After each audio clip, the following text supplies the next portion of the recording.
Hello everyone, আজকে দেখাবো হচ্ছে হাঁসের মাংস রান্নার রেসিপিটা। যেহেতু আজকে ফ্রাইডে ছিল, তো ফ্রাইডে স্পেশাল আমাদের বাসায় রান্না করা হয়েছিল হাঁসের মাংস। তো এখানে হচ্ছে মাংসগুলো ভালো মতো পরিষ্কার করে ধুয়ে নিয়েছি। এখানে হচ্ছে কড়াই বসিয়ে দিলাম, পরিমাণ মতো তেল দিয়ে এরপরে দিয়ে দিলাম তেজপাতা এবং হচ্ছে জিরা। তো এই উপকরণটি ভাজা হয়ে গেলে এরপর আমি দিয়ে দিব পেঁয়াজ কুচি। এখানে অনেকগুলো পেঁয়াজ কুচি দেওয়া হয়েছে কারণ হাঁস ছিল দুইটা। তো মাংসর পরিমাণ বেশি হওয়ার কারণে কিন্তু মশলার পরিমাণও বেড়ে যাবে। তো পেঁয়াজটা দেওয়ার পর এবার হচ্ছে আমি দিয়ে দিব স্বাদ মতো লবণ, যেন পেঁয়াজটা খুব তাড়াতাড়ি ভাজা হয়ে যায়। লবণ দিয়ে ভালো করে নেড়ে চেড়ে পেঁয়াজটাকে একটু সফট করে নিব। আর ওই পাশ থেকে আমি বাটা মশলাগুলোও রেডি করে নিয়েছি। তো এখানে হচ্ছে দিয়ে দিলাম আদা বাটা, রসুন বাটা, এরপর হচ্ছে কাঁচামরিচ বাটা। তিনোটা উপকরণ আমি একসাথে বেটে এখন ভালো করে পেঁয়াজের সাথে আমি কষিয়ে নিব। তো বাটা মশলাটা যেই পর্যন্ত নাকি তেলটা ছেড়ে না আসবে ওই পর্যন্ত কিন্তু আমি কষাতে থাকবো।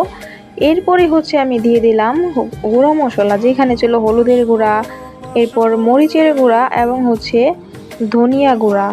তো এই তিনটা শুকনো উপকরণ দেওয়ার পর আমি হালকা একটু জল দিয়ে দিব, যেন হচ্ছে মশলাটা আমার কষানোর সময় পুড়ে না যায়। হালকা একটু জল দিয়ে এখন ভালো করে মশলাটাকে আমি কষিয়ে নিব। তো এখানে হচ্ছে আমি তেলের পরিমাণটা কিন্তু দেখেন বোঝা যাচ্ছে না, কিন্তু হাঁসের মাংসর চামড়া থেকে যেহেতু অনেক বেশি তেল বের হয়, এই জন্য আমি তেলের পরিমাণটা বুঝে দিয়েছি। তো মশলাটা কষানো হয়ে গিয়েছে, এরপরে আমি মাংসগুলোও দিয়ে দিলাম।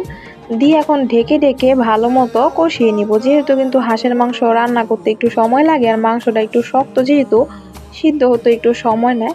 তো আমি ঢাকনা দিয়ে দিলাম, ঢাকনা উঠিয়ে এখন একটু নেড়ে চেড়ে দিব, যেন হচ্ছে নিচ থেকে আবার লেগে না যায়। তো ভালো মতো নেড়ে চেড়ে দেখলাম যে না, এখনো বের হয় নাই, মানে জল বের হয় নাই মাংস থেকে।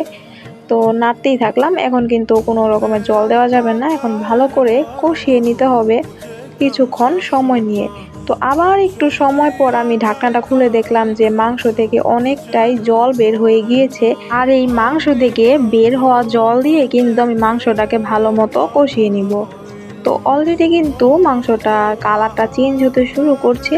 এ পর্যায়ে আমি দিয়ে দিলাম কালো গোলমরিচের গুঁড়া এবং হচ্ছে একটু টমেটো কেচাপ। টমেটো সসটা দিলে কি মাংসটা খুব সফট হয় এবং তাড়াতাড়ি সিদ্ধ হয়ে যায়।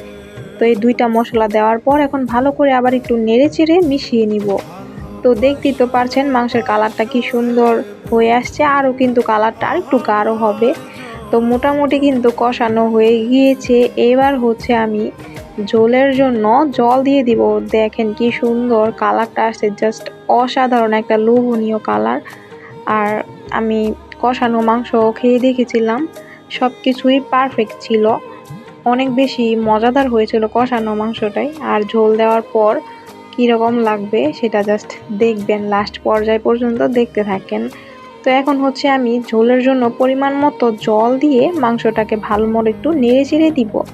তো ঝোলটা হচ্ছে ভালো মতো আমি একটু ফুটিয়ে নিব। ঝোলটা যখন ভালো মতো ফুটে যাবে এরপর হচ্ছে আমি দিয়ে দিব একটু ঢাকনা দিয়ে নামানোর আগে হচ্ছে আমি গরম মশলা এবং হচ্ছে ভাজা জিরার গুঁড়া দিয়ে দিব। তো আগেই হচ্ছে আমি এই মশলাগুলা বাসায় রেডি করে রেখেছিলাম, এজন্য কিন্তু আমার আর ইনস্ট্যান্ট বানাতে মানে একটু সমস্যা হয়নি, যেহেতু রেডি ছিল খুবই ইজি হয়ে গিয়েছে রান্নাটা। তো এখন ঝোলটা ভালো মতো কিন্তু ফুটে এসেছে। এরপরেই হচ্ছে আমি দিয়ে দিলাম এখানে 2 চা চামচের মতো ভাজা জিরার গুঁড়া এবং হচ্ছে 2 চা চামচের মতো ভাজা গরম মশলা গুঁড়া। জাস্ট বিলিভ মি, এই দুইটা মশলা দেওয়ার পর তরকারির লুকটাই পুরোপুরি চেঞ্জ হয়ে গিয়েছে, আর অনেক সুন্দর একটা স্মেল বের হয়েছিল। এখন জাস্ট হচ্ছে কিছুক্ষণ বললে ভুল হবে, 2 থেকে 3 মিনিটের মতো আমি তরকারিটাকে ঝোলটা একটু শুকিয়ে নিলে কিন্তু রান্নাটা কমপ্লিট। তো ফাইনালি কিন্তু ঝোলটা পরিমাণ মতো শুকিয়ে গিয়েছে, আর কালারটাও জাস্ট দেখেন একেবারে রেজালা টাইপের কালার এসেছে, মানে হাঁসের রেজালা বলতে পারেন। যাই হোক, এখনই হচ্ছে আমি তরকারিটাকে গরম গরম নামিয়ে নিব। আর গরম গরম ভাতের সাথে অথবা রুটি, পরোটা, চাপটির সাথে এই হাঁসের মাংসটা অনেক বেশি পারফেক্ট লাগে খেতে। তো এখন হচ্ছে আমি নামিয়ে নিলাম তরকারিটা, আর দেখেন কি সুন্দর লোভনীয় লাগছে। আপনারা কিন্তু চাপটির সাথে অথবা রুটির সাথে পরোটার সাথে গরম গরম এই তরকারিটা রান্না করে খেতে পারেন, অনেক বেশি ভালো লাগবে। আমি ভাত চাপটি দুইটা দিয়ে ট্রাই করেছি, অনেক অনেক বেশি লোভনীয় এবং মজাদার হয়েছিল। আপনারা যদি রান্না করে না খান তাহলে বুঝবেনই না। আর তাছাড়া কিন্তু মাংসটা অনেক বেশি সফট হয়েছিল, একেবারে নরম, পারফেক্টলি কুক হয়েছে। এভাবে রান্না করলে খুবই ইয়াম্মি হবে। সো আজকের রেসিপিটা ছিল এ পর্যন্তই। যদি ভালো লেগে থাকে অবশ্যই লাইক, কমেন্ট, শেয়ার করবেন।